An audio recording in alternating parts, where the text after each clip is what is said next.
Boa noite, pessoal. Eu sou Alexandre Trizan, conselheiro do CRPRJ, e hoje vamos iniciar aqui, na verdade, dar continuidade a uma série de lives que a gente tem realizado durante esse momento da pandemia que todos nós estamos atravessando. Agradeço a todos que estão logados nesse momento, nos assistindo, e agradeço também aos convidados de hoje, que é a professora doutora Ana Bock, psicóloga, professora da PUC São Paulo e presidente do Instituto Silvia Lane, sem dúvida uma referência na história da psicologia brasileira. E o doutor Marco Casanova, filósofo, professor da UERJ, autor e tradutor de muitas obras ligadas ao pensamento contemporâneo. A ideia hoje aqui é de nós juntos darmos continuidade às lives realizadas pelo CRP, lembrando que já tivemos uma série de debates aqui realizados por este canal.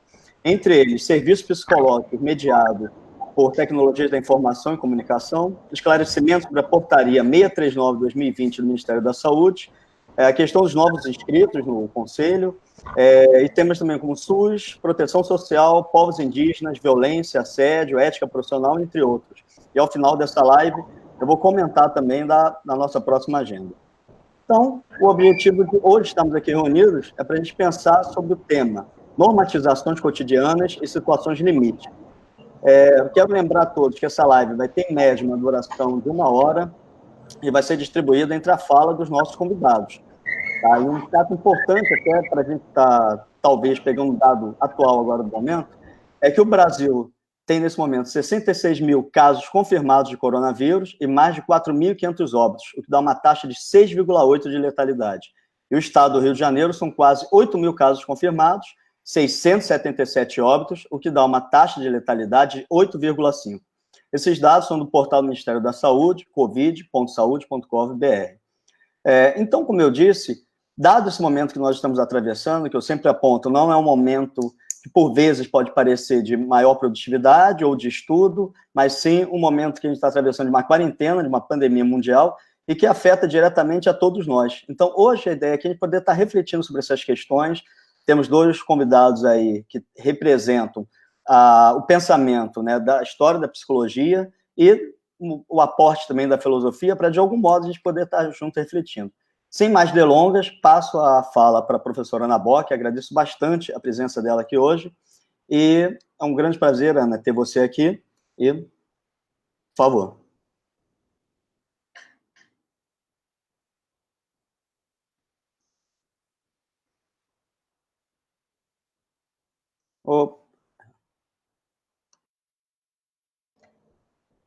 Boa noite, boa noite a todos aí, boa noite ao Conselho Regional, muito obrigado pelo convite, boa noite, Casanova. Acho que eu só aceitei estar aqui porque eu vi ali que você ia sustentar aqui o nosso debate, porque ele não é fácil, né? São muitas coisas que a gente não havia preparado, nós não estávamos preparados para pensar tudo isso, para repensar uma série de coisas, né, das nossas vidas, e isso tudo tornou bastante difícil o assunto. Mas, enfim, eu escolhi destacar, porque o Instituto Silvia Lane tem feito essa discussão, e na PUC de São Paulo é o meu campo de pesquisa, né? Eu escolhi destacar a desigualdade social. Neste momento de pandemia, neste momento de coronavírus, nesse momento de crise política, tudo isso num país campeão de desigualdade social, onde a desigualdade se escancarou, vem se escancarando, né? Com toda a situação de crise faz isso, né? A gente, de repente, se depara com uma sociedade desigual, fala, nossa, não tinha percebido que era tanto assim, né? E a nossa desigualdade social é muito grande, a ponto de nós termos que pensar que os sentimentos, que os sofrimentos vividos cotidianamente, mas em especial num momento de pandemia, num momento de crise, de desastre, né, de catástrofe, como estamos vivendo, eles se exacerbam e são desiguais, né? Vamos colocar assim, os sentimentos, os sofrimentos, eles são também bastante desiguais, nesse sentido de uma hierarquia valorativa que faz com que todos vivam o medo, né? Todos nós vivemos o medo, ficamos sabendo, nossa, fulano não tinha nada, morreu. Nossa, ciclano quebrou o pé, entrou no hospital, pegou coronavírus. E isso significa a morte nos rondando, né? Que é sempre um assunto difícil. Netos não podem ver avós, né? Meus netos estão agora aqui comigo para minha filha poder trabalhar, mas tiveram que fazer uma quarentena aí de 14 dias distante de mim para poder vir ficar comigo alguns dias para ajudar a minha filha, que tem 5 filhos, e é jornalista. Então, tudo isso, de repente, nós estamos vivendo uma situação de medo, mas a desigualdade social não deve ser esquecida, porque ela vai trazer medos distintos. Tá? A gente fala medo da morte, medo da doença, medo... Não, mas os medos são distintos, os sofrimentos são distintos. Eu aprendi com a Cleide Heliópolis, que nós entrevistamos numa live outro dia pelo Instituto Silvia Lane, quando eu perguntei a ela assim, mas Cleide, medo, todos nós temos medo. Que medo é esse que é vivido aí em Heliópolis? E ela disse, aqui a gente tem o medo da morte, a gente tem o medo da doença, a gente tem esses medos que todo mundo tem. Mas o medo mais forte, o medo maior, é o medo de não ser o escolhido. Tá? E eu disse, explique. Ela disse, porque na hora que tiverem que fazer alguma escolha de quem é tratado, quem tem o respirador, quem fica com a cama que está sobrando, né, o leito que está sobrando no hospital, só tem um, a gente sabe que a gente não será o escolhido.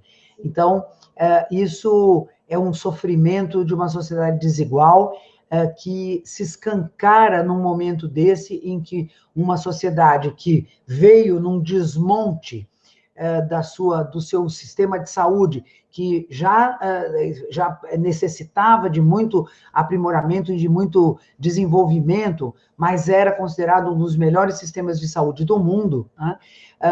A partir de 2016, ele vem num desmonte que se acentuou bastante com o projeto Guedes, Moro, Bolsonaro, se acentuou muito esse desmonte, e agora nós precisamos do SUS. A ponto do ex-ministro Mandetta andar de casaco escrito SUS, né? Mas ele é um dos responsáveis pelo desmonte do SUS. E nós agora precisamos desse SUS. E sabemos que ele está precário, que ele não dará conta, né? E aí a Cleide me ensina que há um medo de não ser o escolhido.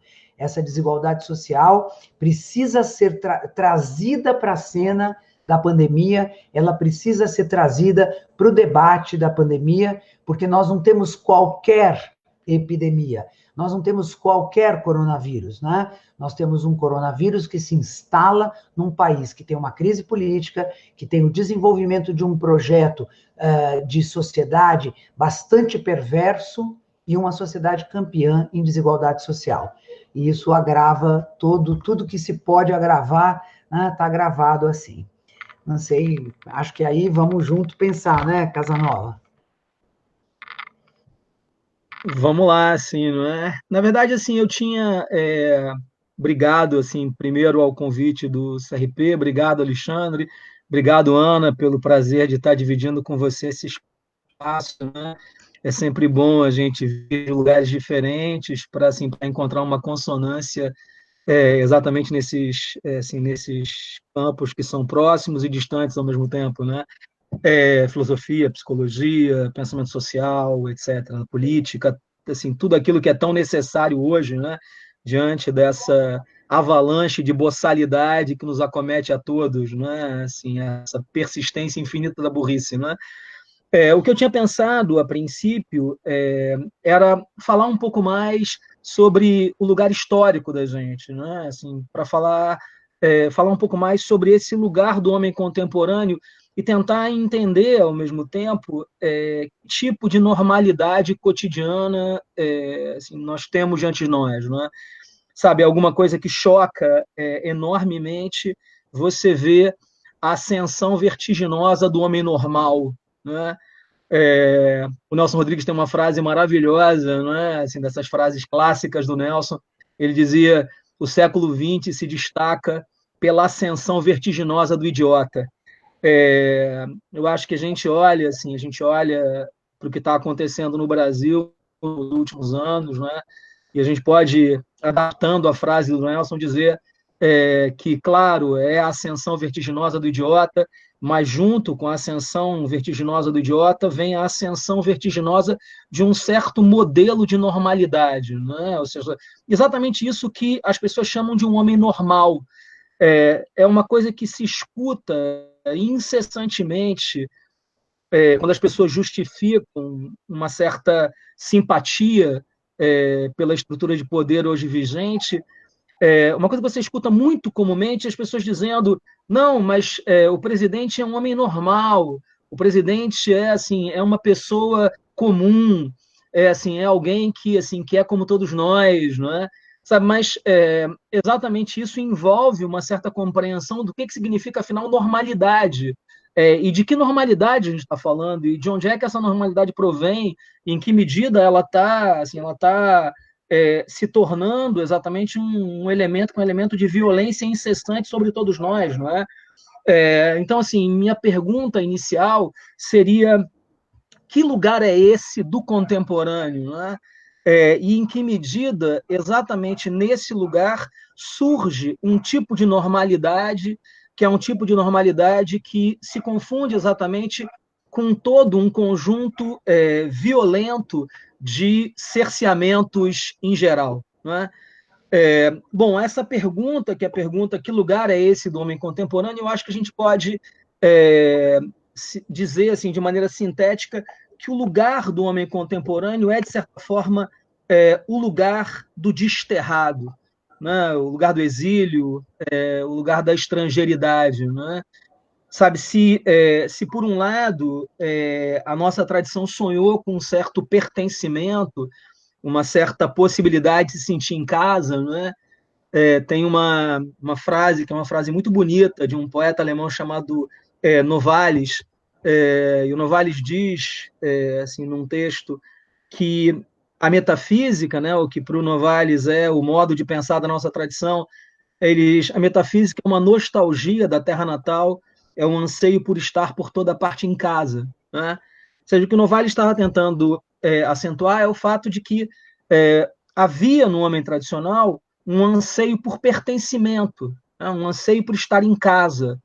Como, na verdade, o homem não se sentia em casa na natureza, porque ele, desde o princípio, se viu como um ser não natural, ele pensou exatamente a possibilidade de pertencimento a esse mundo do além, não é? A esse mundo que transcende exatamente a natureza, esse mundo metafísico, como um pertencimento pleno, não é?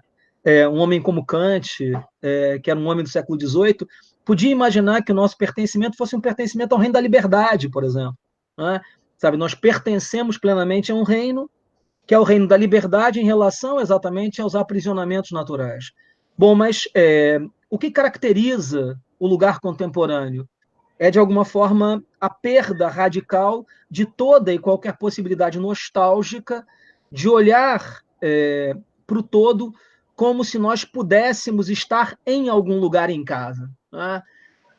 De tal forma que o livro do Camus, O Estrangeiro, não é simplesmente um livro que está falando sobre um personagem que experimenta pontualmente a sua estrangeiridade, mas, de alguma forma, estrangeiros somos todos nós, sabe? Nós somos constitutivamente estrangeiros, né? Essa é a experiência que é a nossa. Nós não pertencemos a lugar algum, mas nós precisamos incessantemente construir a nossa casa, a nossa morada, historicamente, né? Bem, mas é exatamente nesse lugar de desterro, nesse lugar de estrangeiridade, nesse lugar de ausência de pertencimento, nessa impossibilidade de você simplesmente olhar para a história com nostalgia, em busca desse paraíso perdido, né? É exatamente nesse lugar que soam, né, que contam imediatamente com a nossa boa vontade, todas essas perspectivas que prometem para a gente um pertencimento absoluto, né? Sabe, se há alguma coisa que caracteriza o nosso tempo, é que exatamente na mesma medida em que ele é um tempo de estrangeiridade radical, ele é um tempo de crescimento vertiginoso das possibilidades de sedução por meio da promessa de identidade. Não é? Você, na frase da nossa ministra da Cultura, não é? Seja nessa figura, como todas as figuras que se encontram agora no âmbito político, de uma pequenez infinita, não é? Na frase dela, eu vi no presidente um homem como meu pai, né? Assim, um homem que era racista, homofóbico, xenófobo, que era completamente alheio ao outro, que era...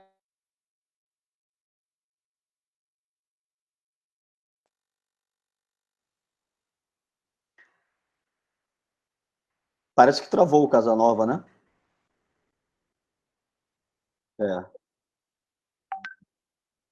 Tá. O Casanova está colocando aqui o estranhamento. Ele voltou? Não sei, enquanto isso, Ana, você quer falar alguma coisa? Porque o sinal dele parece uma travada aqui. Então, eu estava ali aprendendo com ele, pena que ele travou. Ele estava ali na construção do pensamento, né? Mas essa ideia que ele traz, né, da questão do modelo de normalidade, né, para nós na psicologia, isso é uma questão bastante importante, significativa, né, porque muitas vezes nós temos pelo menos duas grandes possibilidades de leitura. Uma que seria o que a gente, no campo crítico, chama de leituras naturalizadoras, e outras que a gente, no outro campo, a gente chama de leitura crítica, né? Claro, a gente está sempre falando a partir de um campo, né? As leituras naturalizadoras no campo da psicologia, elas trabalham a ideia de normalidade sem qualquer incômodo ou questionamento, né? Elas trabalham nas avaliações psicológicas, muitas vezes se trabalha sem posicionamento crítico, né, nas avaliações. Então, você tem lá um instrumento, você aplica e você lê aquilo, ponto, você não faz qualquer questionamento sobre o que está sendo considerado inteligência, o que está sendo considerado equilíbrio, uma dinâmica saudável, ou de uma personalidade. Né? Então, há uma naturalização e sem perceber que o padrão, que há um padrão, né, utilizado para determinar aquela normalidade. Isso, claro, a leitura do campo crítico que diz, há um padrão aí, um padrão que é hegemônico, que é o que é mais aceito, e que se põe, então, como o certo, o verdadeiro, o normal. Né? E aí tudo que está... Oi? Não, e que se busca naturalizar, se busca... naturalizar ou explicar a partir de um contexto biológico, né? Como sempre presente, aeterno, atemporal, né? Isso, não implicado historicamente, não circunscrito na historicidade. Claro. Aí tudo que você tiver como a homossexualidade, o próprio feminismo, né, as atitudes feministas podem ser tomadas aí como anormais, porque você não tem... até quando você diz assim, ele é um preto de alma branca, né? Ele é legal porque ele é um preto de alma branca. Veja que você está afirmando que há um padrão, que é um padrão correto, que aquela pessoa não tem, ou não teria pela sua condição racial, mas, por acaso, ele tem. Né? Então, assim, não há questionamento algum sobre a produção social, a produção cultural do que a gente chama de normalidade. Né? E aí, quando ele fala... Bom, o campo crítico é aquele que vai exatamente questionar toda a naturalização e dizer que isso é produzido socialmente, culturalmente, né? Mas quando ele diz a ascensão do idiota, é ótimo. O idiota, num sentido, tomando o id ali, né? Quer dizer, o sujeito voltado, o contrário do cidadão. O cidadão é um sujeito voltado para o coletivo, que vem da cidade, né? da ideia de coletivo, de moradia coletiva, e o idiota, aquele que está voltado para si, não consegue enxergar o coletivo onde ele está inserido. E a ascensão do idiota é exatamente a ascensão desse sujeito que mata o outro se ele estiver me incomodando, dou uma surra nele se ele estiver me incomodando, né? O outro é alguém que poderá me ajudar, me servir ou me incomodar. Esse é o perfeito idiota, né? E é nesse sentido que você vai dizer, isso aí, essa pandemia é uma bobagem, é uma gripezinha, a ciência é uma bobagem, a ciência, né, não precisa ler mais do que 20 páginas de um livro, você vai desvalorizar toda a produção coletiva, cultural, em favor de um id, né, de um eu sujeito único, dono da verdade, né? Então, é interessante isso que ele traz do modelo de normalidade e a ascensão do idiota. Ele não voltou mais para... Não voltou, estou tentando contato aqui com ele, o Leonardo também está tentando contato com ele, mas tá. eu acho que isso é importante de pensar também desse momento, que se fala um assunto que aparece muito, né? Resiliência, né? As pessoas têm que ser resilientes. Temos, para mim, agora, como resiliente... Ixi, agora eu não estou te escutando. Alô, alô?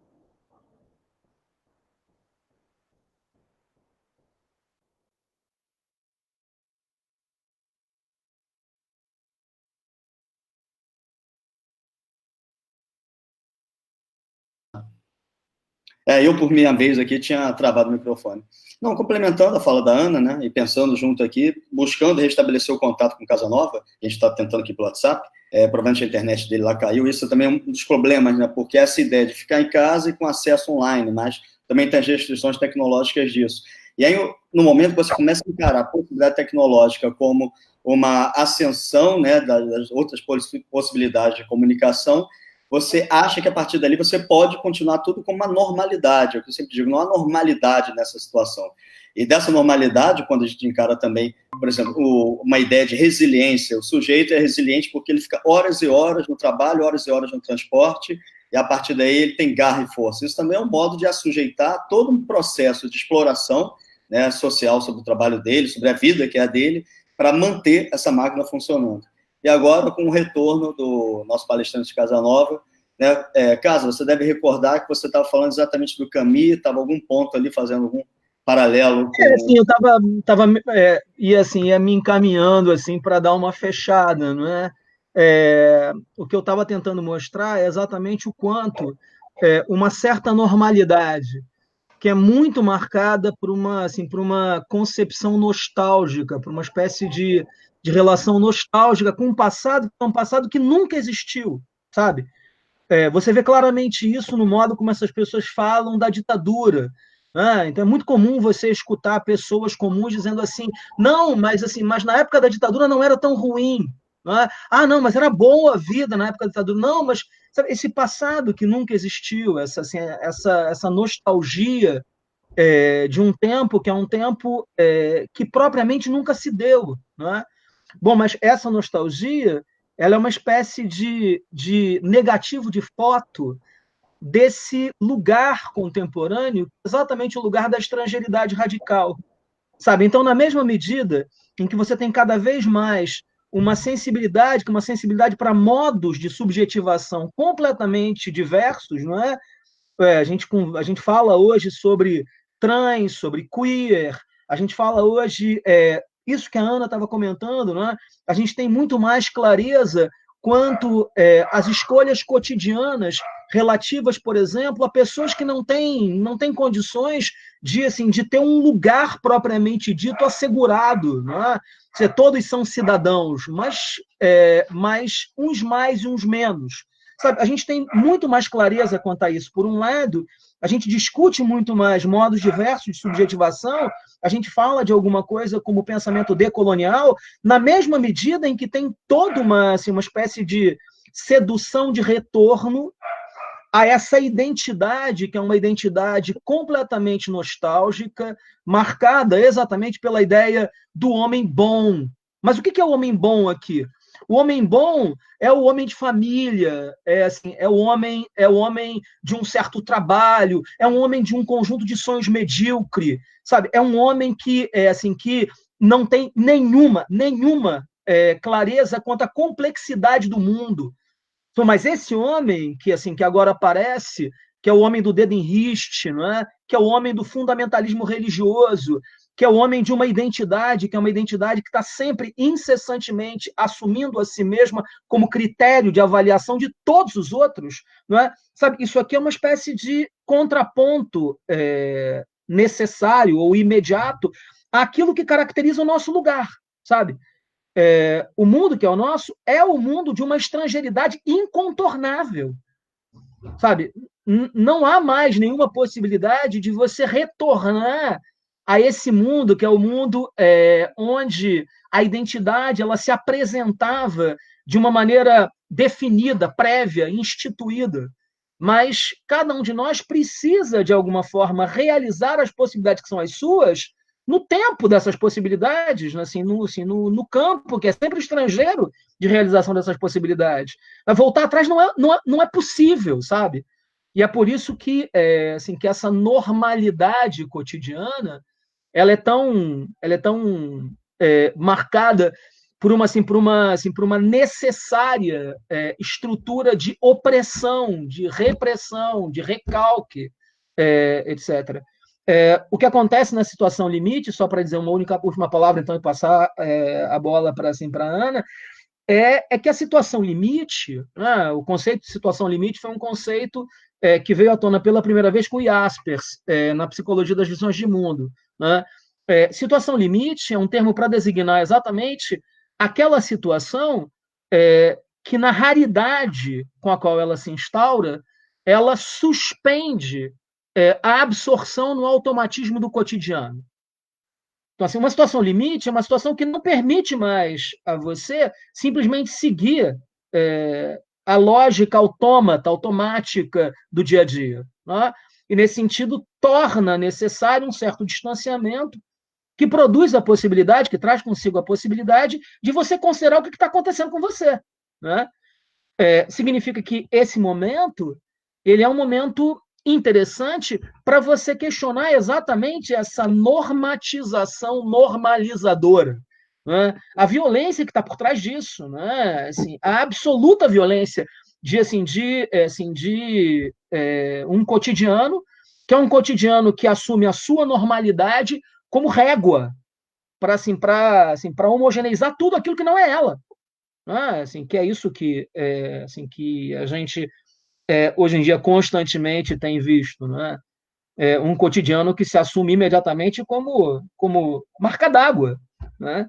O que não é ele é imediatamente imoral, diabólico, vil, absurdo, aberração, aberrante, etc. Né? Era isso para passar a bola para a Ana. Seu microfone está fechado, Ana. Vou liberar aqui também. Ah, não consigo. Você tem que ligar teu microfone, Ana. É que para poder ver o Casanova, eu me tiro da tela, aí lá pequenininho, não consigo tirar, aí eu tenho que abrir minha cara grande para poder... Então, eu estava contando que, enquanto você ficou fora, eu falei bastante, né? Então, não se preocupe, não, que eu acho que você tem aí uma reflexão bastante colada, né, na temática, mas eu só retomar para poder dialogar com você, que eu gostei muito aí quando você começou falando da ascensão do idiota e do modelo de normalidade, né? E falei que isso tem sido muito importante na psicologia, porque a psicologia, durante muito tempo, ela não se perguntou sobre aquilo que ela considerava normalidade, né? Ela não percebia a incorporação de um padrão cultural, de um padrão social, de um padrão hegemônico das camadas mais altas, ela não percebia isso como o seu padrão para definir a normalidade. Não percebia essa presença nas teorias, né? E hoje, posições críticas têm possibilitado que a psicologia desconfie, né, de tudo que ela tinha tanta certeza sobre a normalidade, porque ela se tornou muito patologizante com a afirmação de uma normalidade. E aí peguei a ideia da ascensão do idiota, né? Nem sei se era... Eu dialoguei, escutei e gostei. A ascensão do idiota, que se tornou o padrão hegemônico, né? O padrão forte, imposto, de controle, que está servindo como uma régua ou como uma regra. Que é exatamente o sujeito voltado para si, não voltado para o coletivo, né? É o idiota, né? Voltado para o seu umbigo, para as suas questões, a verdade é a dele, ele, por isso, se torna fundamentalista, né? Por isso serve a um terreno que cultiva o fundamentalismo, nega o outro está sempre errado, o outro tem ojeriza do outro, né? E a ideia de atirar no outro é uma ideia interessante, infantil, né? Infantil se não fosse tão ruim socialmente, mas a ideia de que eu posso sumir com o outro, né? Na hora que ele me incomodar, posso sumir com ele. E é interessante que, às vezes, a criança, ao brincar, aprender, né, a lidar com... Ela muitas vezes usa esse movimento, né? Matei você, pronto, matei você, agora você some da minha frente, né? Então, é até o uso do simbólico de uma conduta infantil, porque eu acho que é ruim, né, falar, nossa, a Fúvia Rosenberg agora ia ficar muito brava comigo, eu chamando de infantil aquilo que é ruim, é que nem chamar de louco aquilo que é perverso, né, que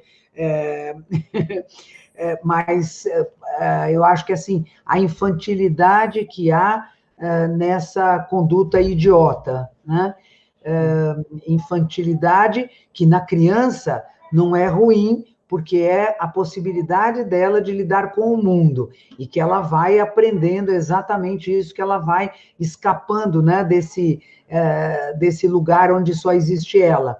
Agora, num adulto, num presidente da República, num ministro, é muito ruim, né, que a gente assuma ou veja, assista, né, condutas, eu não gostaria mais de usar a palavra infantil, mas talvez você tenha uma palavra melhor do que a minha, né? Mas essa conduta que anula o outro, né? Que anula o outro, normatiza toda a possibilidade de, não, eu penso assim, você pensa, cada um pensa como quer, né? Cada um pensa como quer, portanto, negando de início a coletividade, a vivência cultural, social, das relações, né? Então, por tudo isso, essa discussão, ela tem sido importante no campo da psicologia, porque a psicologia é um dos saberes que contribuiu no crescimento de uma ideologia que nós estamos aqui chamando da ideologia do idiota, né? Ela contribuiu com essa ideia de que cada um é como quer ser, cada um quer, a gente compreenderá sempre, aceitará sempre todas as formas de sujeitos que apareçam, negando a coletividade e anulando, né, a coletividade. Então, eu acho interessante que a gente possa trazer isso, né, para perceber com clareza que a psicologia, ao afirmar, a partir de... quando ela diz para um sujeito, não, você precisa fazer um processo psicoterápico, quando ela afirma se é inteligente ou não é inteligente, você está bem ou não está bem, você está saudável ou não está saudável, a criança na escola, minha área, que é a educação, a criança na escola tem dificuldade ou não tem dificuldade de aprender, né? Quando ela afirma tudo isso, que ela está impondo um determinado padrão, descontextualizando tudo onde aquilo se produz, como se produz, e como aquela diversa ou desigual aquele contexto desigual, marcado pela desigualdade, pode produzir, sem dúvida alguma, sujeitos, sofrimentos, normalidades diversas, né? Assim, sabe, foi pô, muito bom você ter comentado essa noção da simplicidade, né? Porque assim, quando eu estava falando a princípio, eu acentuei mais esse ideal, que é ideal de uma identidade, que é uma identidade inexpugnável, não é? Sabe, quando você pensa em padrões binários, não é? Homossexual, heterossexual, quando você pensa exatamente na noção de família, e você pode apelar para essa palavra como se essa palavra fosse uma palavra simples, não é? Na religião, quando as pessoas assim, se valem, por exemplo, da palavra Deus ou Jesus, né? Como se essas palavras fossem palavras translúcidas, não é? Assim, completamente transparentes, não é? Sabe, tudo isso acentua, por um lado, essa identidade pretensamente coesa, não é? Assim, completamente fechada em si e protegida de toda e qualquer possibilidade de ser atravessada, transpassada por alguma coisa que não seja ela, né? Mas junto com isso vem exatamente essa ideia também nostálgica de que o mundo é simples, né? Sabe, é muito comum assim quando você dá assim você deve ter essa experiência tanto quanto eu, Ana, quando você começa a tratar de um problema, tem uma certa tendência das pessoas a achar que você está tornando as coisas complicadas demais. Não, assim, as coisas são mais simples, não é? As coisas são simples, não é? Sabe, tem uma espécie de correlato dessa identidade normalizante que é exatamente esse mundo simples, não é? O mundo das soluções mágicas. Sabe, isso tem todo um respaldo numa certa pretensão das pessoas de que elas controlam assim, radicalmente o que está acontecendo com elas, não é? De que elas têm poder sobre as coisas, de que elas são capazes de olhar panoramicamente para o que está se dando e elas conseguem ver todos os elementos que estão ali em jogo, sabe? Mas junto com esse desterro, com essa estrangeiridade a qual eu estava me referindo a princípio, vem exatamente a descoberta de si em meio a esse universo que já não tem mais como ser tratado na pretensão de simplicidade, sabe? Se a gente olha para a literatura, por exemplo, para a literatura contemporânea, sabe, o personagem contemporâneo clássico, não é? O personagem contemporâneo mais paradigmático é o agrimensor do Castelo do Kafka, sabe? É alguém que, de repente, chega numa cidade e não consegue minimamente saber quais são as regras do castelo, não é?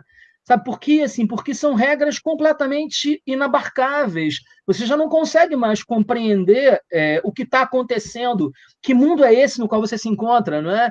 Sabe, como nos romances do Peter Handke, que você tem um personagem que, de repente, chega numa cidade que ele não sabe qual é, ele não sabe como é que ele chegou ali, e você, que é leitor, também não sabe, né? Sabe, exatamente essa situação de complexidade, né? A gente quer ter voz ativa e nosso destino mandar, mas eis que chegar roda viva e leva o destino para lá, sabe? A vida contemporânea é roda viva, ela não te espera, ela não espera pelo teu pensamento administrativo, né? É tudo complexo demais, né? Exatamente nessa medida, tem uma certa tendência também para o surgimento dessas soluções completamente simplórias, não é? Não, vai aparecer um sujeito que vai acabar com toda a violência, não é? Que vai acabar com toda a violência simplesmente porque ele está lá. Eu lembro de uma imagem que eu escutei uma vez em 2018, que é uma imagem engraçada, que a pessoa dizia que o presidente ia lavar o Brasil como se lava um carro, né? É uma imagem muito engraçada, né? Porque a imagem é completamente absurda, né? Porque você não lava um país e ele não é um carro, sabe? Ele não é alguma coisa que você pode mapear minimamente e conseguir ali passo a passo, sabe? tem uma simploriedade, que eu acho que era isso que você estava querendo dizer com a palavra infantil, né? Infantil, Essa gente é simplória, né? É uma gente simplória, sabe? Eles querem resolver o problema, que é o problema da sexualidade, por decreto, né? Eles querem imediatamente superar todos os problemas por meio de uma fala, de um discurso, de um meme, né? E é por isso, na verdade, que os problemas se avolumam, e é claro que vão continuar se avolumando, né? De outro modo que a gente pode falar, eu acho, de uma doença social, né? Que está, de alguma forma, presente por toda parte no mundo contemporâneo, mas no Brasil está presente de outra forma, né? Sabe, se há uma característica da nossa experiência social, é que ela é, desde a origem, violenta, extremamente violenta. A gente não pode esquecer que o português foi uma língua imposta a nós pela chegada da família real, ou seja, as pessoas aqui não falavam português repentinamente, de um momento para o outro. O português se tornou a língua que é a nossa, e todas as outras formas, todas as outras línguas foram proibidas, não é? Sabe, você tem uma situação absolutamente artificial de instituição de um modo de linguagem por decreto, não é? Sabe, você tem uma violência absurda no Brasil, e uma violência que está por toda parte, não é? Depois você tem uma permeabilidade das pessoas em geral para tudo aquilo que, de alguma forma, aponta na direção dessa simploriedade, não é? Assim, desse caráter simplório, não é? Sabe, eu estava comentando outro dia com as pessoas, a gente se vangloria muito da nossa sexualidade, mas a sexualidade no Brasil é extremamente infantil, para usar assim, tua expressão, né? Sabe, é uma sexualidade completamente marcada entre a superexposição, né? Assim, por toda parte você vê corpos expostos, e por uma certa superficialidade, uma dificuldade de lidar com a corporeidade, né? Que traz consigo todos os problemas para nós, né? Sabe, essa normatização, então, para usar mais essa normalidade absolutamente assustadora, né? E assustadora porque ela tenta se impor de maneira completamente violenta, né? Ela traz consigo para todos nós uma espécie de dificuldade de experiência propriamente dita do que está acontecendo com a gente, não é? Dos nossos dilemas, das nossas dificuldades, assim, isso que você estava a princípio apontando com relação à diversidade, com a absoluta desigualdade social no Brasil, não é? Essa coisa da gente viver em cidades que estão do lado de favelas, e a gente passa sempre virando o rosto assim, da vida das pessoas nas favelas, não é? O fato de que por muito tempo a violência só importou quando ela veio para o asfalto, né? Enquanto ela estava completamente circunscrita à favela, era uma violência suportável, assim, com a qual nós lidávamos, em geral, de maneira extremamente leniente, superficial, leviana, né? Sabe, a doença social é o nosso ponto, né? E eu acho, sabe, que essa ideia, para dialogar aí com a questão da doença social, eu acho que a gente tem, na verdade, uma disputa, eu prefiro pensar que nós temos uma disputa não tão clara, mas mais ou menos evidente, né, entre projetos civilizatórios. A gente fala muito em disputa de projetos políticos, né? Mas eu acho que a coisa se exacerbou tanto, se extremou tanto, que a gente pode falar hoje em disputa de projetos civilizatórios. Tá? Quer dizer, o valor do sujeito, o valor do outro, o valor das relações, tudo isso está posto de maneira muito distinta nos projetos que a gente tem. Tá? Infelizmente, hoje, com um projeto eleito, né, eleito democraticamente, numa sociedade que aceita a vitória a partir de mentiras, de fake news, de ausências, né? Mas, enfim, eleito um projeto onde o outro está muito desvalorizado, o outro é nada, o outro vale menos, o outro não tem a verdade, o outro, né? E em contraposição a um esforço civilizatório de valorar. Então, eu acho que a doença social, ela não deixa de existir, ou não deixa de existir nela, o esforço da superação, o esforço da cura, né? Assim como o nosso corpo, né? Que ao ficar doente, luta, às vezes com insucesso, mas luta para a sobrevivência, luta para tirar, extirpar o vírus, matar, e nós podemos sobreviver, né? Da mesma forma, uma doença social não existe sem a sua tentativa de cura, né? E eu acho que o projeto que faz esse esforço, a gente pode chamar de um projeto civilizatório mais do que um projeto político, né? Ele é um projeto de uma valorização do que se produziu coletivamente, né?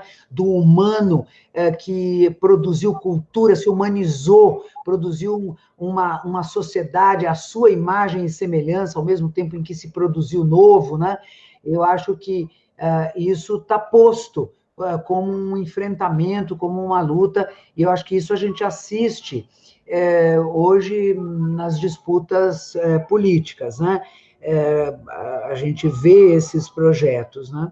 Não sei como é que você ouve isso, né? De pensar na ideia de projetos civilizatórios, para que a gente possa entender que nós não estamos mais num momento que não dá para escolher. Agora é preciso escolher, né? Nos momentos de grave crise, no momento da ditadura, você não podia falar mais ou menos, não, eu sou a favor disso, a favor daquilo. Não, você tinha que escolher, né?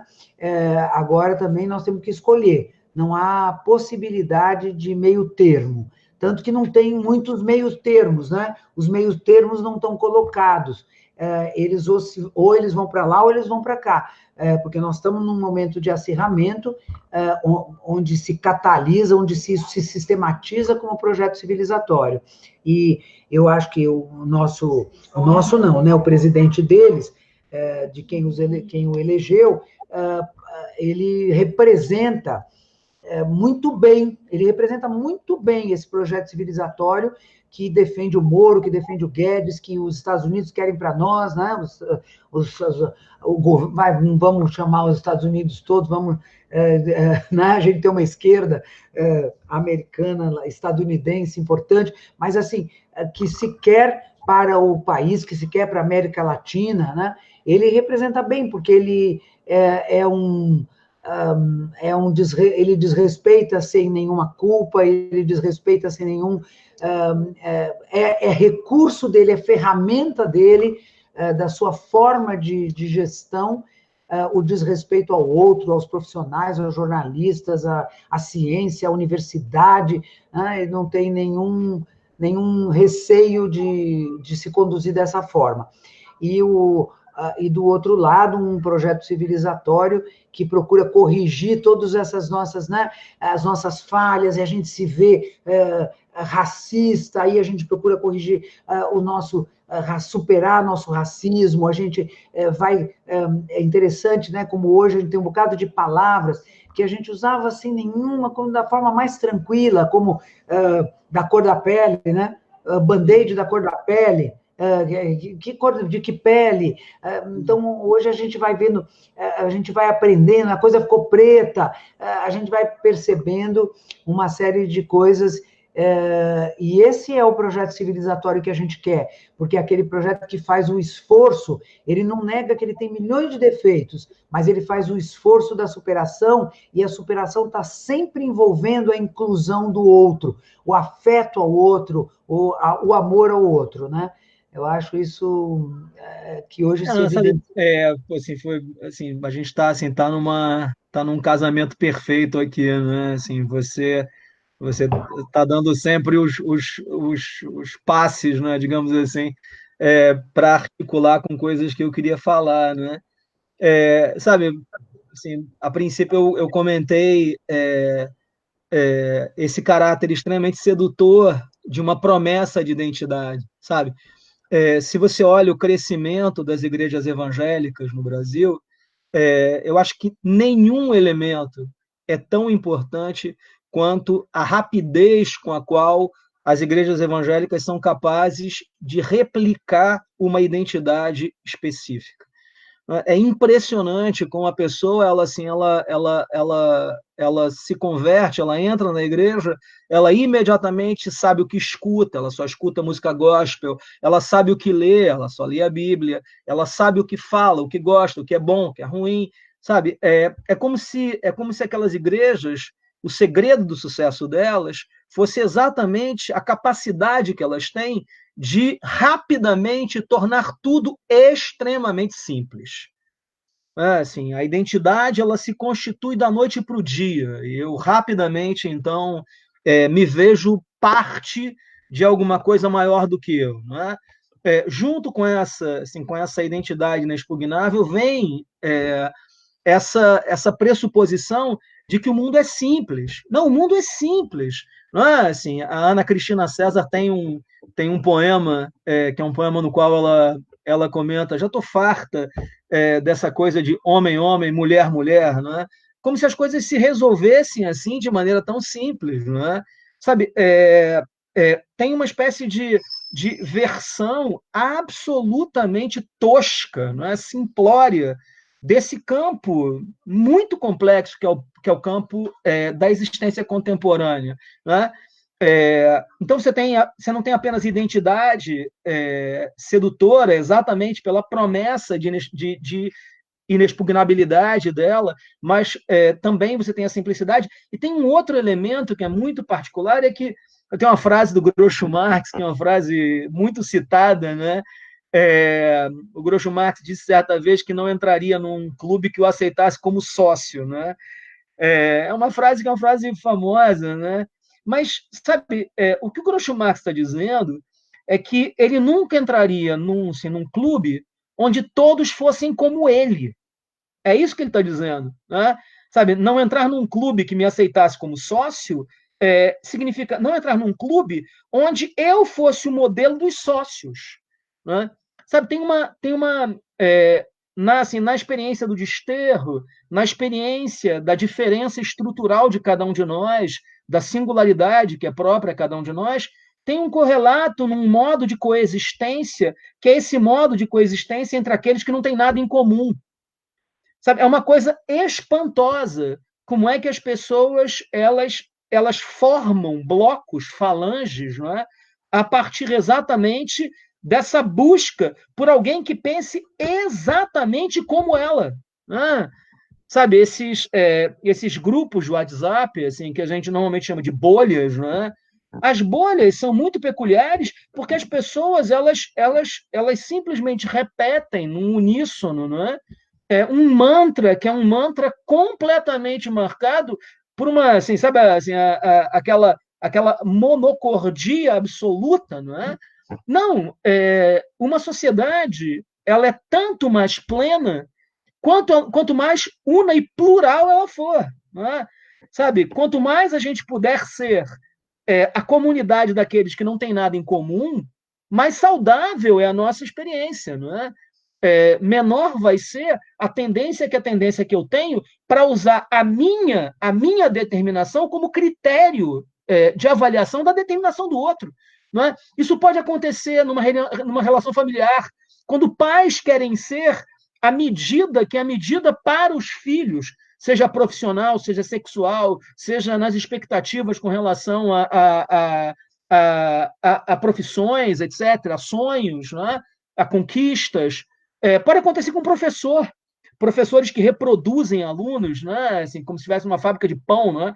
Uma padaria, assim, alunos que são idênticos, iguais a eles, né? Sabe? Mas o peculiar, então, o que há de mais próprio é exatamente naquele lugar onde você tem uma consonância dos dissonantes, não é? O Heráclito tem um fragmento muito bonito que ele diz: na harmonia dos contrários que se dá a mais bela harmonia. Sabe, você precisa ter uma harmonia de dissonantes, de contrastes. Isso envolve uma educação diferente, uma psicologia diversa, né? Uma psicologia não normatizante, pós-identitária, uma psicologia que não trabalhe incessantemente com pequenos emplastros, com obturações, etc. Isso envolve uma nova política, antes de tudo, uma nova política, não é? Isso que você estava comentando com relação aos nossos usos, não é? É combater a boçalidade, a estupidez em si, não é combater só nos outros. Não é a esquerda patrulhadora que fica o tempo inteiro olhando para os outros. Não, é uma esquerda que corda na carne, não é? Assim, uma esquerda capaz de olhar para si e ver os seus problemas, não é? E ver as suas dificuldades, ver as suas incongruências, não é? Sabe, eu acho que isso é todo, para usar a tua expressão, não é? Acho que esse é todo o embate do contemporâneo, não é? Porque isso, na verdade, é a grande oscilação entre o fascismo e as forças, que são as forças libertárias em geral, não é? Sabe, o fascismo está sempre ameaçando a gente. Eu outro dia estava escutando um podcast, né? E no podcast alguém citou como uma obra, que é uma obra para ser lida na pandemia, A Peste do Camus, né? Que, claro, é uma ótima indicação de leitura, mas a peste, na verdade, ela não tem nenhuma relação propriamente dita com uma epidemia. A peste, para o Camus, é o fascismo. E a gente tem que estar preparado, porque essa peste não desaparece mais, ela vai estar sempre, de alguma forma, rondando esse mundo que é o nosso, né? De tal forma que a gente precisa combater incessantemente isso, com as formas que são as que estão dispostas para nós, né? Eu acho que uma coisa que você toca e que a gente está, acho que falando nisso, é a valorização da diversidade, né? Porque, assim, se você não tiver o diferente, se não tiver, você não tem o novo, né? Agora, a verdade é que nem todos querem o novo, né? Então, eu acho que essa é uma dificuldade que a gente tem, mas é importante pensar que o diverso é que cria o novo, né? Essa riqueza é que cria o novo. E a psicologia que você toca, a psicologia não normatizante, nossa, ela corre um risco, né? Que é de cair do outro lado, no outro extremo. Então, pronto. Então, tudo, as diversidades, as subjetividades todas, tudo é válido, quando, na verdade, a saída está na valorização do coletivo, né? Nós estamos predestinados a um eu que a gente jamais vai descobrir quem somos, se nós não valorizarmos o coletivo, a coletividade, a sociedade, a cultura produzida, a diversidade, né? Se nós não valorizarmos isso, nós estamos predestinados a não saber quem somos, né? Essa coisa né, tem uma frase que é uma frase do Stendhal, famosa, né, que ele diz: tudo compreender é tudo perdoar, não é? Sabe, esse mundo que é um mundo onde tudo é possível, tudo parece assim uma coisa assim. Não, sabe, eu venho pensando em escrever um livro a partir dessa situação do contemporâneo, né? E aí me veio assim à cabeça uma frase, uma música do Milton Nascimento, que é aquela fé cega, faca molada, sabe? Só que eu ia, no lugar da fé cega, eu ia colocar, assim, eu colocaria razão cega, faca molada, sabe? A razão moderna, essa razão que pretende controlar tudo, ela está em crise desde o final do século XIX, né? Mas isso não significa agora abrir as portas para toda a irracionalidade. Significa o contrário disso. Significa que a gente tem que amolar a faca, não é?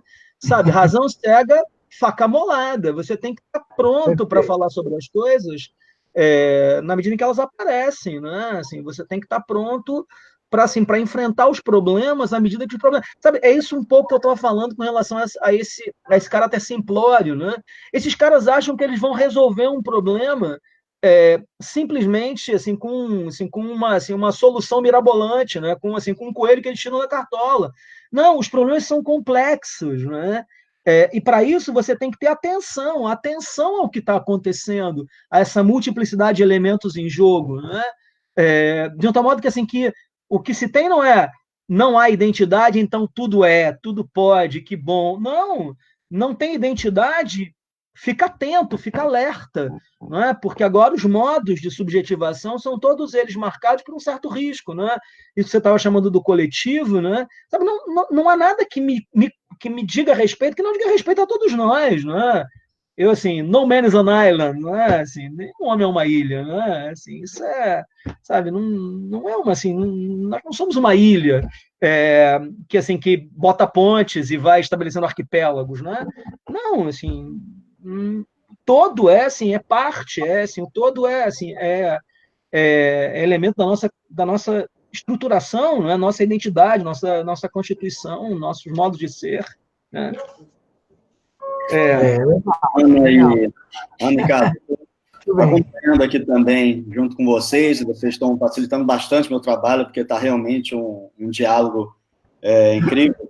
Mas eu estou acompanhando aqui os comentários na rede, o pessoal está elogiando bastante, tá? Para vocês já terem ciência disso, agradecendo a presença de vocês. Esse espaço que possibilita uma reflexão no momento agora, onde, mais do que nunca, acho que a reflexão se faz necessária, por conta de toda a violência estrutural que a gente tem, de todo o momento também que a gente passa. Mas eu tenho uma pergunta aqui, que apareceu no chat, já amarrando com essa normalidade que a gente está falando tanto aqui ao longo do diálogo, né, onde cada um pensa como quer. Me vem logo aquela ideia do terraplanismo, né, onde o terraplanismo passa a solução novamente a ser pensada, questionada, perguntada, de uma coisa inacreditável. E dialoga com a pergunta da colega, ela fala desse culto à ignorância, um culto à ignorância sustentado a partir, muitas das vezes, de fake news, de mentiras, onde, agora, no momento, nós temos uma guerra ao comunismo, temos esse vírus comunista.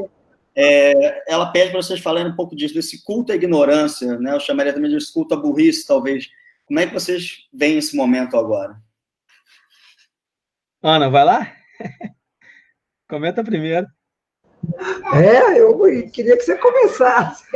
Não, é perfeito, então, assim, eu posso começar, sem problema. Sabe, acho que isso tem uma certa relação, partindo da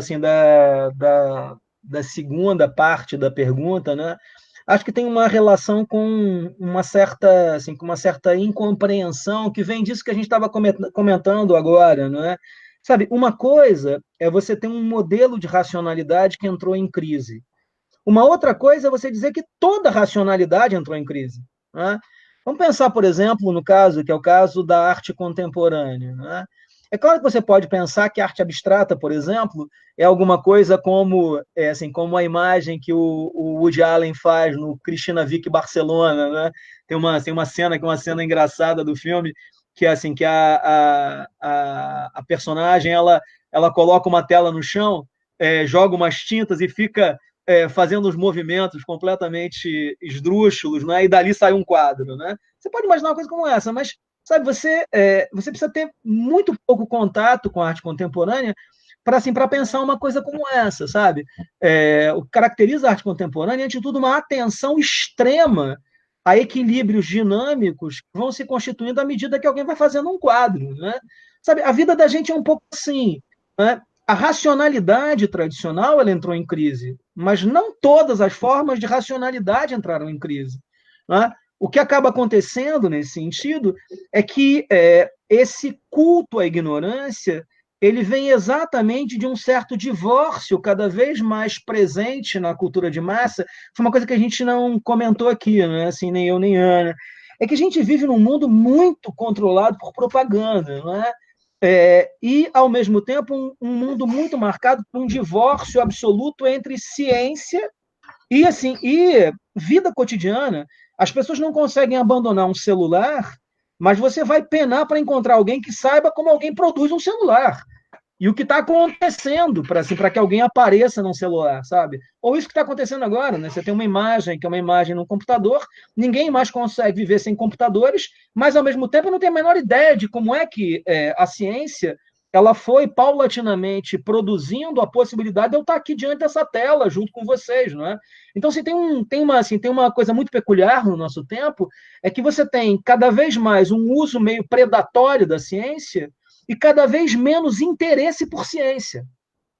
Não é? Então, você tem uma situação meio estranha, não é? Que cada vez mais a ideia de que a ciência é aplicada, não é? E de que a ciência diz respeito assim, a um grupo muito pequeno de pessoas que têm interesses esdrúxulos em geral. Não é? E isso vai gerando essa sensação, que é a sensação de que o mundo, que é o mundo da cultura, o mundo acadêmico, o mundo da verdade, é um mundo tão distante das pessoas, não é?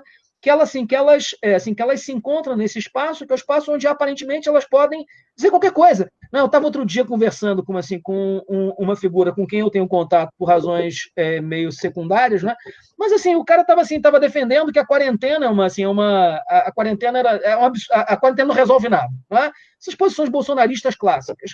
E aí assim, eu virei pro cara e disse assim: "Vem cá, cara, você é engenheiro, não é? Desculpa aí, cara, mas isso é aritmética básica, sabe? Isso é aritmética básica. Se você tem uma pessoa contaminando 2,5, você projeta isso para 1 milhão de pessoas, vê qual é o percentual de pessoas que vão para o hospital e você vê como é que colapsa pela madrugada. Isso aí é aritmética, isso é uma coisa que o português faz com um lápis na orelha, não é? Mas o que acaba acontecendo? O que acaba acontecendo é que tem um divórcio na base do mundo da propaganda em geral, que é esse divórcio entre ciência, análise séria de problemas complexos e mundo da opinião, não é? Que vai sendo produzido meio que ao Deus dará. Não é? E aí, de repente, você chega e se depara, então, com terraplanismo, com loucuras as mais diversas. Não é? Eu estava outro dia numa live também com um amigo, e ele estava contando que viu uma charge, que era uma charge na qual tinham duas pessoas que tinham pulado de um precipício, e uma estava com paraquedas e outra não, e o cara que está com paraquedas diz para o outro: você está sem paraquedas. E aí o outro retruca: essa é a sua opinião. Né? Sabe, ele vai se toporar lá embaixo, ele vai se quebrar todo. Mas o que importa, de alguma forma, é que ele tem a opinião dele. Mas, calma, ciência não se faz com opinião. Sabe, as pessoas ficam falando de eu acredito na ciência. É uma coisa engraçada assim, né? Parece que a gente está demais.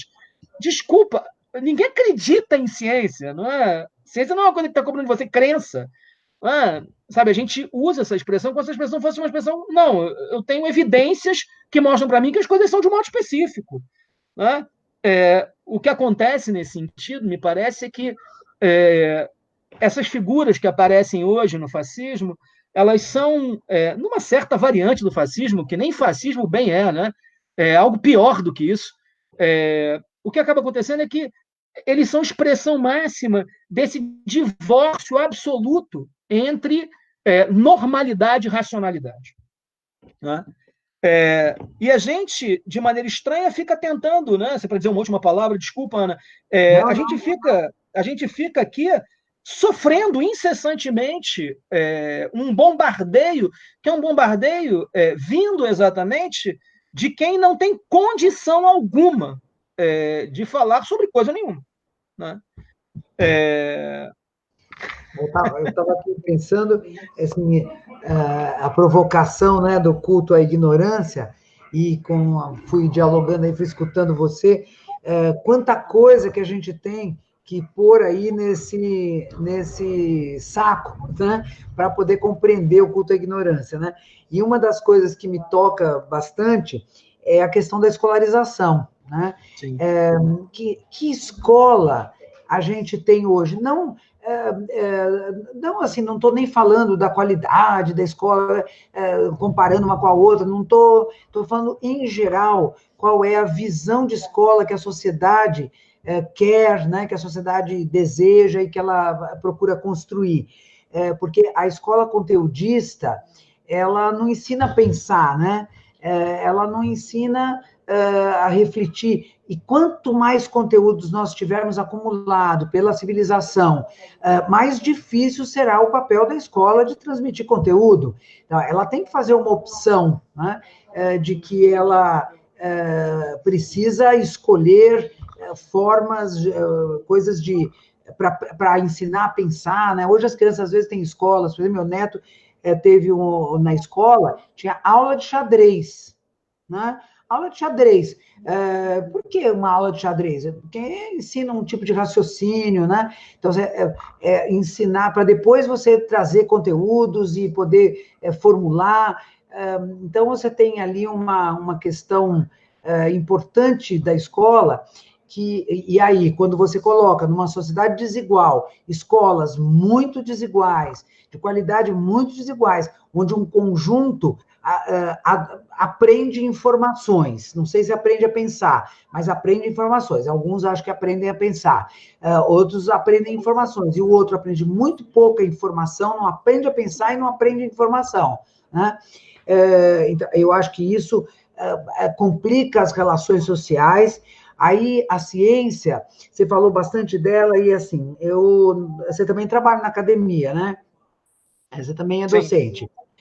Então, nós docentes temos que nos perguntar, está na hora, né, da gente aproveitar a oportunidade da desvalorização da ciência para nos perguntarmos o que é que nós temos que fazer para que a sociedade compreenda a importância, porque a verdade é que a gente pesquisa, a gente publica, porque a CAPES manda a gente publicar. O que é publicar numa revista A1? Né? Qual é a importância de publicar numa revista A1? Você sabe que muitos anos atrás, quando se abriu uma faculdade dessas que atende uma camada, um segmento mais pobre, né? Um conjunto de alunos da PUC foi trabalhar lá, e eles me chamaram porque eles tinham uma preocupação muito grande, eles não conseguiam fazer aqueles alunos que tinham um pensamento muito simplório, né, entenderem a importância da metodologia científica, né? E aí, porque ela deu uma prova, uma professora deu uma prova em que ela dava uma pesquisa escrita num periódico, né, relatada num periódico, e uma pesquisa semelhante numa revista de grande circulação. E aí pedia para que aqueles alunos comparassem as formas de transmissão do conteúdo e julgassem. E ela levou um susto quando a maior parte da classe escolheu a revista de grande circulação. Né? Ela falou, o que eu faço? Eles não entenderam a importância da metodologia científica. Então, eu me lembro muito aí do live, assim, será que tem tanta importância a metodologia científica? Ou assim, vamos pelo menos dizer assim, tem, e nós queremos que eles aprendam. Mas o que é que eles estão nos dizendo quando eles escolhem a revista de grande circulação? Talvez eles estejam nos avisando que o que a gente produz como conhecimento não chega ao povo, não chega a um conhecimento. Né? E aí, na hora em que você tem um conhecimento importante que precisa ser aprendido, entendido, como agora, numa época de pandemia, as pessoas estão descrentes daquilo, porque parece que é uma coisa que ou pode ser ou pode não ser, né? Então, eu acho que a gente tem que juntar tudo isso, né? O papel da escola, a desigualdade social gerando humilhação, gerando falta de valor pessoal, o valor da ciência e a distribuição do conhecimento, tudo isso ajudando a valorização, o culto à ignorância. Por quê? Porque é uma resposta de uma população simplória a uma impossibilidade de se pôr de um jeito mais valorizado, né? Sei lá, acho que a gente tem que ler também, estou aqui chutando um pouco um pensamento, mas que a gente tem que também considerar isso, né? No culto à ignorância, e não simplesmente a gente abominar. Qual é o nosso papel como produtores de ciência nesse jogo, nesse xadrez, né? E, pessoal, a gente está agora já caminhando para o fim, né? Continuo com alguns comentários aqui, vou tentar ler alguns para a gente ir caminhando para o final. Lembrando que nesse finalzinho agora, é interessante que vocês possam colocar alguma questão, afirmação, se vocês tiverem algum canal para divulgar, algum meio para divulgar, porque eu acho que a gente está vivendo um momento aqui, a partir dos comentários eu posso falar disso também, de um reconhecimento da importância desse debate. Né? E como a Ana bem colocou, né, quando ela traz no início da discussão e agora também a questão da desigualdade, como é tão grave viver no cenário de desigualdade histórica que a gente tem, em meio a uma pandemia, em meio também a um governo que compreende a ciência num lugar menor, que compreende uma gestão a partir, como a gente veio falando aqui, de fake news e teorias conspiratórias e tudo mais. Então, num cenário desse, a desigualdade ela não é só problemática, numa gestão, como a gente pode falar, idiotizada, ela é genocida, ela é assassina. Então, infelizmente, parece que a gente caminha para dados assim que é muito crítico para a gente estar pensando agora e os impactos disso. Então, eu queria pedir para vocês colocarem um fechamento de alguma ideia de vocês, divulgar alguma coisa que vocês tenham, que só para já não fechar agora, passar para vocês, eu tenho um comentário aqui do presidente do CRP, né, o Pedro Paulo Bicalho, que ele, entre alguns comentários, o último dele foi: que alegria podemos vivenciar essa discussão em live do nosso Conselho Regional de Psicologia. Obrigado, Ana Bock, Casanova e Alexandre Trizan. E a fala dele aqui, eu puxo ele, mas a gente tem dezenas aqui de comentários, agradecendo a pertinência e o elevado nível de debate que vocês conseguiram estabelecer. Tá? Então, passo a fala para vocês, para a gente ir encerrando. Deixa eu falar primeiro para a Ana ter a última palavra, né? Sabe, acho assim, só para fazer um comentário antes de fazer um comentário final, é isso que a Ana falou, né? Sabe, assim, você acho que tem um fenômeno específico, não é? Desses pelos quais todos nós passamos nos últimos tempos, não é? Que eu acho que é muito sintomático, né? Por exemplo, quando alguém tenta exorcismar a figura do Paulo Freire, por exemplo, da educação, tem necessariamente nesse gesto uma hipocrisia, que é uma hipocrisia da classe alta, da classe média alta, da classe média, porque, na verdade, claro, em escola para rico, o construtivismo vai continuar necessariamente sendo a perspectiva, porque o cara não quer que o filho dele vá para uma escola idiotizante. Tá? Ele pode até estabelecer limites para isso, mas ele claramente quer que o filho tenha uma capacidade, que é uma capacidade de compreensão, de informação, seja que torne possível para ele resolver problemas complexos, sabe? O peculiar é exatamente isso, não é? É o quanto a fala que procura retirar das normas do MEC toda e qualquer menção ao Paulo Freire, na verdade, coexiste com toda uma gama de apoiadores desse governo que jamais aceitariam que isso acontecesse nas escolas dos seus filhos, dos seus netos, seja nas escolas que são as escolas de classe alta. Sabe aquela coisa assim, literalmente, essa coisa que é bem peculiar do Brasil, que é essa coisa absurda de um descompromisso radical com tudo aquilo que diz respeito ao pobre. Né? Sabe, tudo aquilo que diz respeito a quem de alguma forma não está no mesmo campo social que o meu, na mesma classe social que a minha, etc. Né? Só sintetizando, então, para além disso, não podia deixar de falar isso, né, a partir da fala da educação da Ana, né? Sabe, mas acho que assim, o noves fora dessa nossa discussão, assim, do que eu queria pensar é exatamente o quanto, por um lado, toda e qualquer normalidade traz consigo uma certa violência, mas o quanto essa normalidade, né, que hoje se impõe a nós, né, essa normalidade que tenta, meio que na marra, regredir a gente, trazer a gente de volta para um espaço que é um espaço que não se deixa mais estabelecer assim, né? O quanto essa violência, na verdade, ela está fadada a passar. Né? Sabe, não é otimismo, não, né? Sabe, isso não tem como se estabelecer porque eles não têm a verdade. Acho que esse é o ponto fundamental. Sabe, eles estão errados. Sabe, assim, é isso, né? Há muito tempo atrás eu escutei alguém dizendo isso, né, cara, que quando uma pessoa está dizendo que está chovendo e outra está dizendo que não está chovendo, o papel do jornalista é abrir a janela e ver, sabe?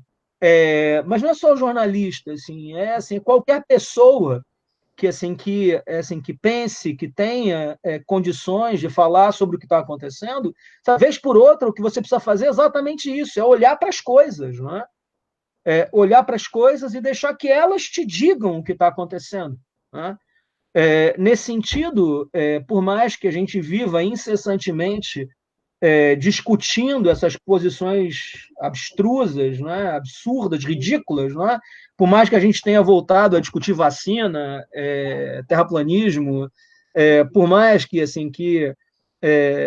que o presidente seja um boçal inacreditável, né, seja um sujeito completamente estúpido, né, por mais que seja assim, eles passarão. Acho que esse é o. Eles passarão porque, na verdade, eles não têm a verdade. Ou seja, porque eles não estão em condições de compreender esse mundo complexo que está aqui.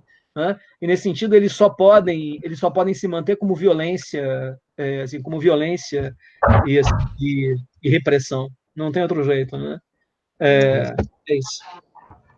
Legal, legal. Eu quero, bom, abraçar o Pedro Paulo e as psicólogas e psicólogos do Rio de Janeiro, dizer que quando me convidaram, eu fiquei com medo da temática, mas não podia recusar um convite do CRP do Rio de Janeiro, do Pedro Paulo, né? O sossego que me deu saber que você estaria comigo. E dizer que, assim, eu quero só deixar aqui um convite, né, chamar de convite, para um esforço de valorização do outro, de valorização dos outros que convivem conosco nesse planeta, né, e que a pandemia nos possibilitou né, agora a gente sabe que a gente está num planeta, agora a gente sabe que tem muitos países e que as pessoas podem sofrer as mesmas coisas que nós, lá do outro lado do mundo, né? Nos trouxe algo que a geração mais jovem já nasce com, que é essa dimensão planetária, né? Mas, enfim, eu acho que nós precisamos fazer o esforço de garantir um projeto civilizatório para o Brasil, né? E isso não é alguma coisa que vem naturalmente, né?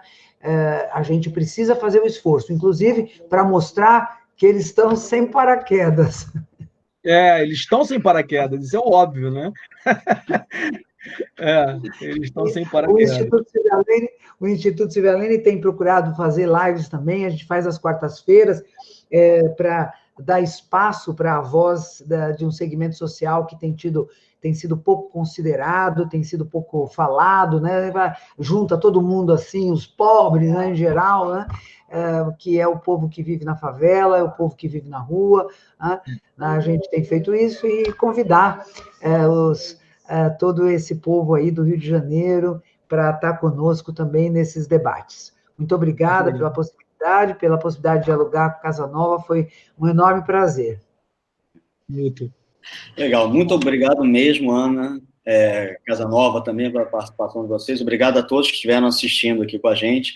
Lembrando que essa conversa nossa hoje aqui vai ficar gravada, vai estar disponível no canal do YouTube do CRP, então sugiro que todos acompanhem o canal do YouTube do CRP, o Facebook, onde essas lives são 2 por semana, a próxima vai ser dia 30/4, sobre estratégias no cuidado das crianças em tempos de pandemia, um conjunto de debatedores também vão estar realizando. O Instagram é @CRPRio, tá? Tudo junto. E, novamente, agradeço bastante a presença de vocês, por todos os comentários, volto a reforçar aqui para os nossos debatedores, foi uma noite de sucesso, agradeço bastante. E grande abraço a todos e fiquem em casa, acima de tudo. Fiquem em casa.